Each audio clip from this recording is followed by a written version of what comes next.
Hello, my dear students. I am Dr. Sanjeev Kumar Rathi, and today we shall discuss chemical reaction and equation. This is the first lesson of the 10th class chemistry. First of all, we have to understand what is the meaning of chemical reaction. Name of the lesson is chemical reaction and equation. हमें समझना है कि chemical reactions क्या होती हैं। So chemical reaction are the process in which a chemical change occur. Chemical reaction ऐसी process होती हैं जिसमें कोई केमिकल चेंज होता है। So we can write the chemical reactions are the processes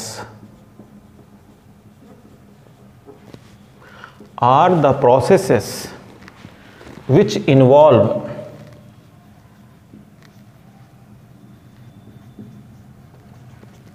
chemical change.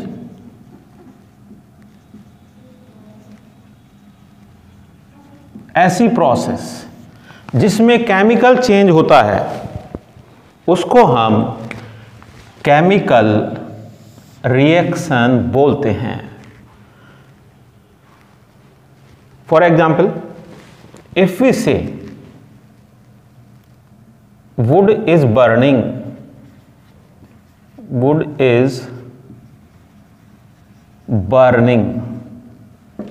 ये एक केमिकल रिएक्शन है और इस रिएक्शन में एक चेंज हो रहा है कि वुड बर्न हो रही है।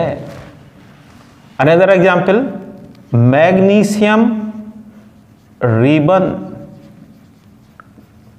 Is burning. Magnesium ribbon burn हो रहा है, तो यहां पर जो बर्निंग है यही केमिकल चेंज है। सो हमें समझना है कि केमिकल चेंज की क्या डेफिनेशन है। केमिकल चेंज क्या होते हैं, क्या मतलब है।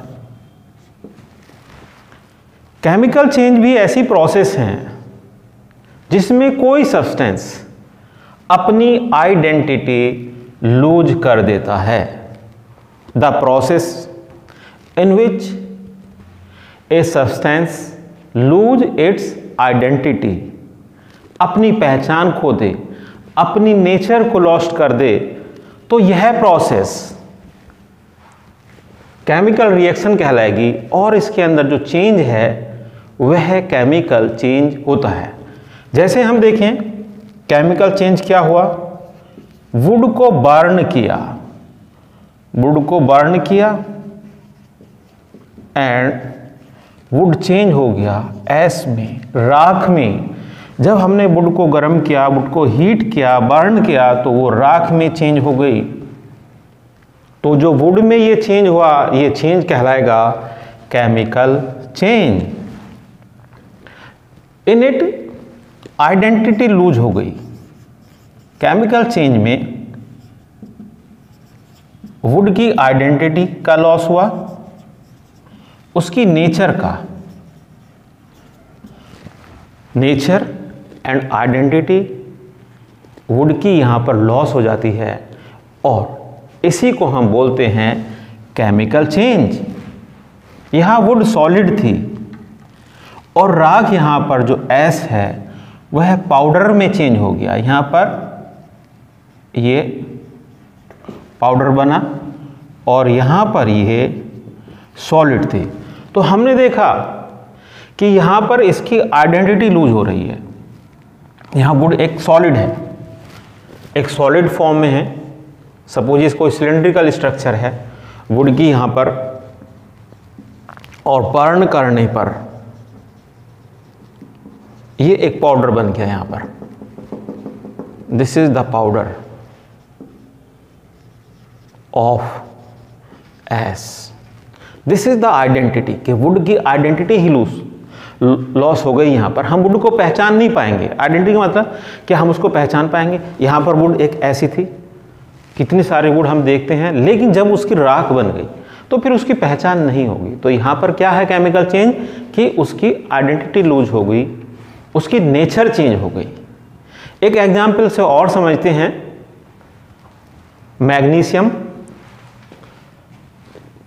मैग्नीशियम को हमने बर्न किया, तो बर्न करने पर मैग्नीशियम से मैग्नीशियम ऑक्साइड मिलता है हमको। यहाँ पर भी सेम है बर्निंग। मैग्नीशियम रिबन यहाँ पर सॉलिड है और यहाँ पर भी हमको मैग्नीशियम जो ऑक्साइड मिलेगा वो एक एस की फॉर्म में मिलेगा। So magnesium has lost its nature, its identity. ऐसे चेंज को हम बोलेंगे chemical change. You can understand once more, chemical reaction ऐसी रिएक्शन जिसमें कोई केमिकल चेंज होता है, और केमिकल चेंज जिसमें कोई सब्सटेंस अपनी आइडेंटिटी और नेचर को लॉस कर दे, इसको हम केमिकल चेंज कहते हैं। एक फ्लो चार्ट के द्वारा इसको समझते हैं।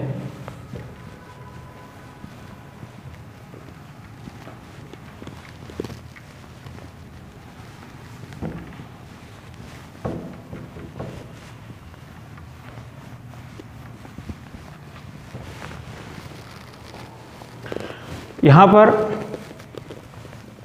वुड को हमने बर्न किया और वुड का चेंज होना, एस में चेंज हो जाना, ये एक केमिकल रिएक्शन है। This is the chemical reaction. Would का राख में चेंज होना, एस में चेंज होना ही एक केमिकल रिएक्शन है। और वुड में जो चेंज हुआ, वुड की जो नेचर है, आइडेंटिटी है,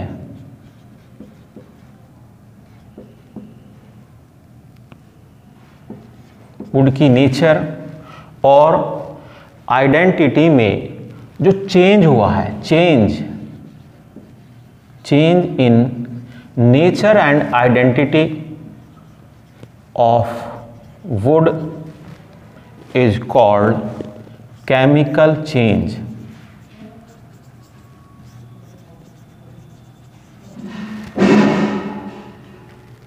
Is it clear? वुड का राख में चेंज होना केमिकल रिएक्शन है, लेकिन वुड की नेचर का चेंज होना, वुड की पहचान का, वुड की नेचर, वुड की आइडेंटिटी का चेंज होना केमिकल चेंज कहलाता है। और ऐसी रिएक्शन जिसमें केमिकल चेंज होता है उसे ही हम केमिकल रिएक्शन कहते हैं।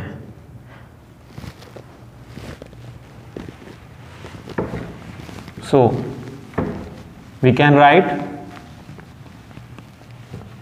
द रिएक्शन, ऐसी reactions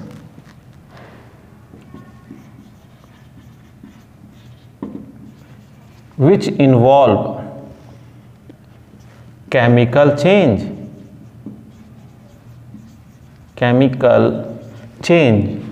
are called chemical reactions. I think, did you understand? Chemical reaction को हमने समझा, अब हमें समझना है chemical equation.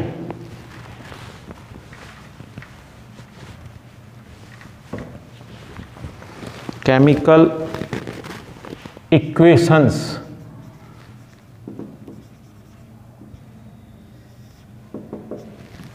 What is chemical equation?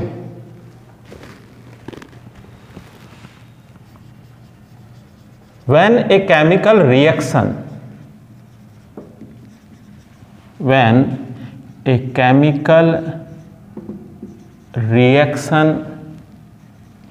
is represented by formulae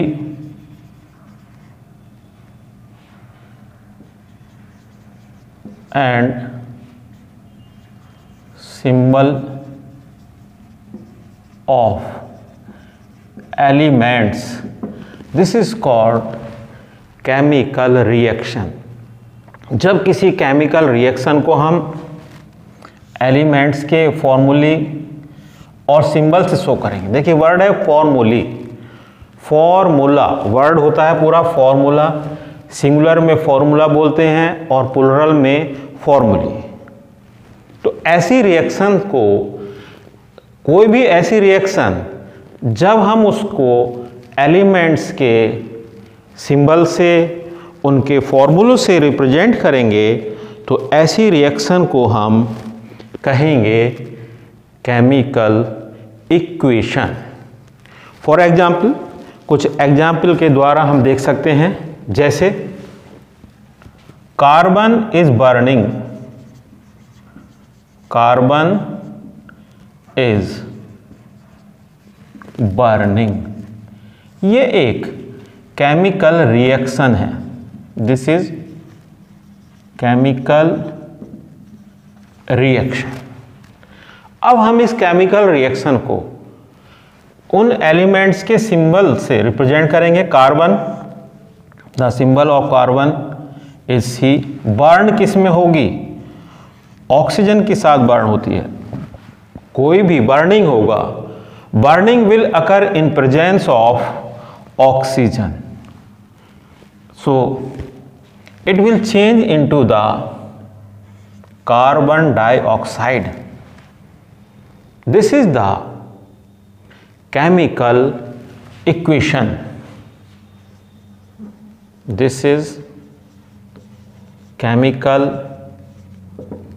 equation. Is it clear? जब हम किसी रिएक्शन को उस एलिमेंट के सिंबल्स और फॉर्मूले से रिप्रेजेंट करेंगे तो इसको हम बोलते हैं केमिकल इक्वेशन।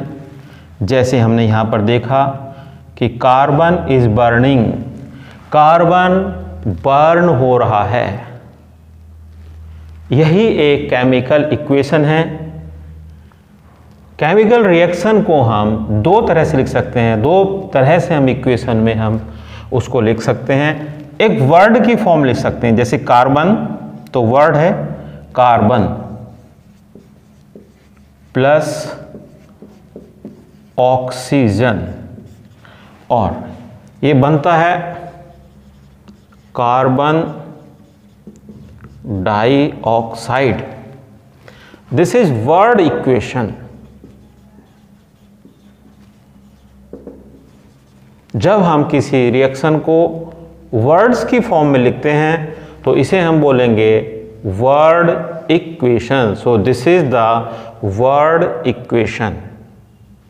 यहाँ पर हमने उसको सिंबल की फॉर्म में लिखा, फॉर्मूले की फॉर्म में लिखा। ये सिंबल है कार्बन का, ये ऑक्सीजन का है, और ये फॉर्मूला है कार्बन डाइऑक्साइड का, तो उसको बोलेंगे हम chemical equation. Now we will take some examples of chemical equation.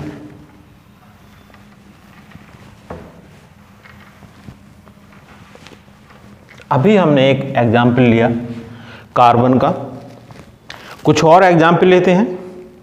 जैसे हम कहें magnesium ribbon is burning, magnesium ribbon is burning. So magnesium ribbon का बर्न होना, this is a chemical reaction. अब हम इस रिएक्शन को इक्वेशन की फॉर्म में लिखेंगे। देखिए, मैग्नीशियम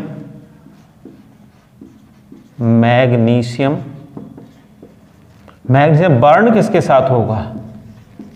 ऑक्सीजन की प्रेजेंस में। आप समझेंगे कि सर ऑक्सीजन क्यों लिखा? क्योंकि बिना ऑक्सीजन के बर्न होगा ही नहीं। तो ये बनेगा magnesium oxide. This is a word equation.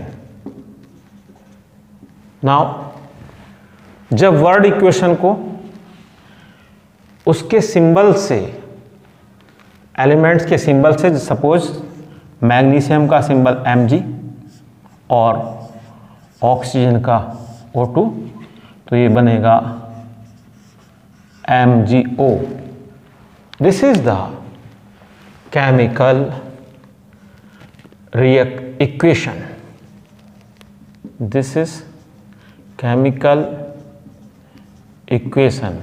यहाँ वर्ड की फॉर्म में तो वर्ड इक्वेशन, यहाँ फॉर्मूले और एलिमेंट्स की फॉर्म में है, तो इसे हमने कहा केमिकल इक्वेशन। कोई भी रिएक्शन दो प्रकार के हो सकती हैं। एक रिएक्शन बैलेंस्ड होती हैं और ये क्या हो सकती हैं? अनबैलेंस्ड भी हो सकती है। So now we shall see balanced और अनबैलेंस्ड इक्वेशन। फॉर एग्जाम्पल, हम यहाँ पर मैग्नीशियम को देखें तो ये दो प्रकार की हो गई, अनबैलेंस्ड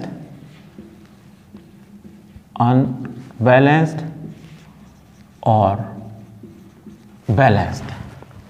हम यहाँ Mg को देखते हैं कि क्या ये बैलेंस है या अनबैलेंस्ड है। ठीक है, तो उसको देखेंगे हम। यहाँ पर Mg है, यहाँ पर 1 है Mg, यहाँ पर Mg 1 है, लेकिन ऑक्सीजन यहाँ पर 2 है, यहाँ पर ऑक्सीजन 1 है, यहाँ पर ऑक्सीजन 2 है, यहाँ पर ऑक्सीजन 1 है। So this is the unbalanced chemical equation. We will write here unbalanced chemical equation. Now we will balance it. हम इसको बैलेंस करेंगे। Magnesium plus oxygen and this is magnesium oxide. If we see here कि यहाँ पर Mg भी एक है, Mg भी एक बैलेंस है, यहाँ पर ये 2 है और यहाँ पर ये 1 है। तो हम क्या करेंगे यहाँ पर, क्योंकि यहाँ Mg 2 है, सॉरी यहाँ पर ऑक्सीजन 2 है, तो हम यहाँ इसको 2 से मल्टीप्लाई करेंगे। अब हम देखते हैं ऑक्सीजन 2 और यहाँ पर अब मैग्नीशियम भी 2 है, ऑक्सीजन भी 2 है। So oxygen is balanced. लेकिन यहाँ पर हम देखते हैं कि यहाँ पर मैग्नीशियम 1 है, यहाँ पर 2 है, तो हम इसको भी हम अब 2 से मल्टीप्लाई करेंगे। अब क्या हो जाता, देखिए यहाँ पर मैग्नीशियम 2, ऑक्सीजन 2 और यहाँ पर हमने देखा कि अब मैग्नीशियम भी 2 है और ऑक्सीजन भी कितने हैं यहाँ पर, मैग्नीशियम भी 2 हो गया यहाँ पर और अब ऑक्सीजन भी 2 है। सो अब जो रिएक्शन है ये रिएक्शन बैलेंस्ड है। So this is a balanced chemical या बैलेंस्ड इक्वेशन। एक रिएक्शन है अनबैलेंस्ड और दूसरी है बैलेंस्ड। अनबैलेंस्ड रिएक्शन का दूसरा नाम है skeletal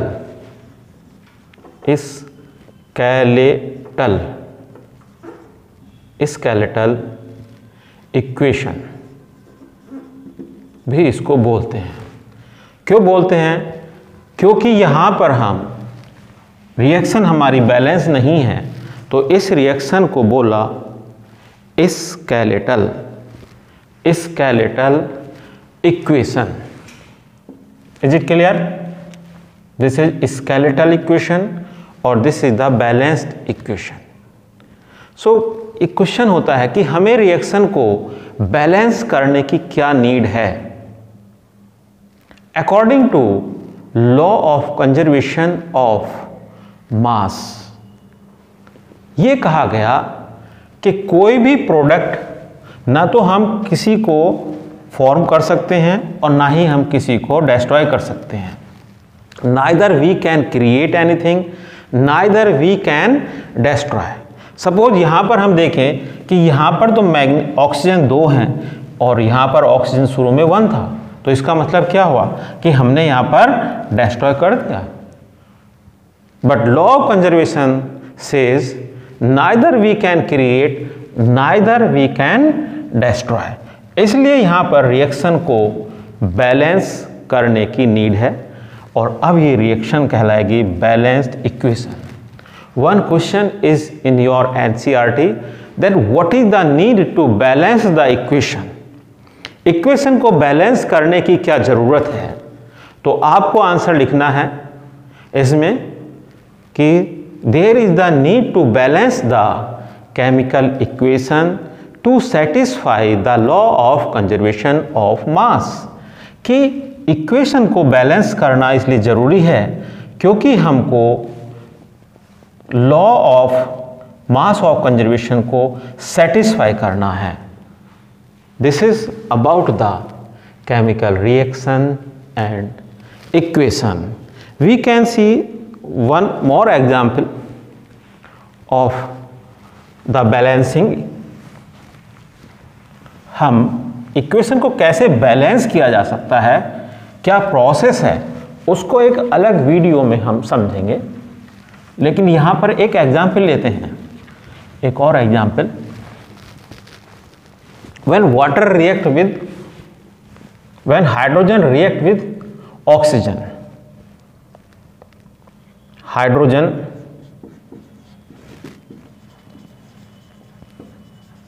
react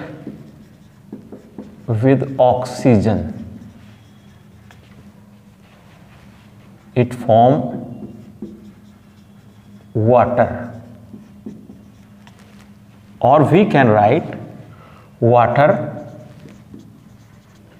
is formed by the reaction between hydrogen and oxygen.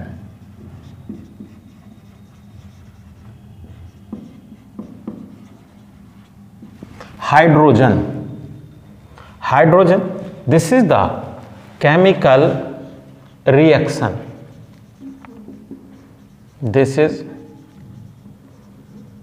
chemical reaction. अब इस chemical reaction को हम वर्ड में लिखेंगे. Hydrogen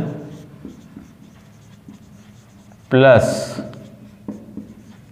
oxygen and it form water. This is word equation.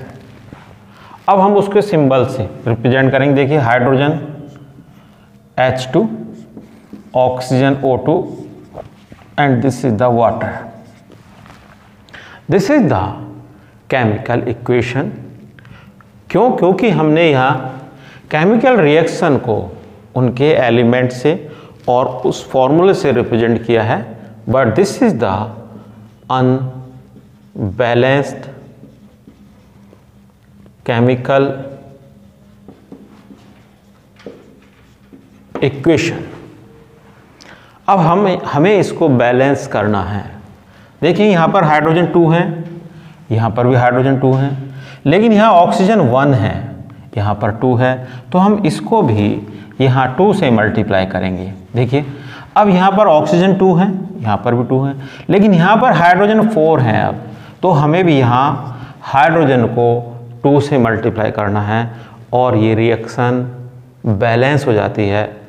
अब ये बन जाएगी एक बैलेंस। तो इसको हम दोबारा से नीचे लिखेंगे, जिससे दोनों रिएक्शन अलग अलग दिखाई दें हमें।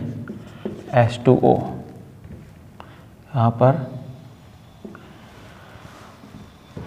देखें। So this is the balanced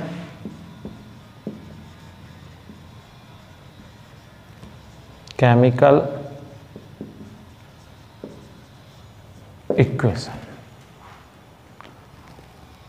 So I think my dear students, ये बहुत ही इजी है और इसको समझने के लिए बस इस वीडियो को कम से कम आप 2 to 3 टाइम देखें। और आपको ये लगता है कि यदि वीडियो आपकी समझ में आई है तो इस चैनल को सब्सक्राइब जरूर करें। Thank you.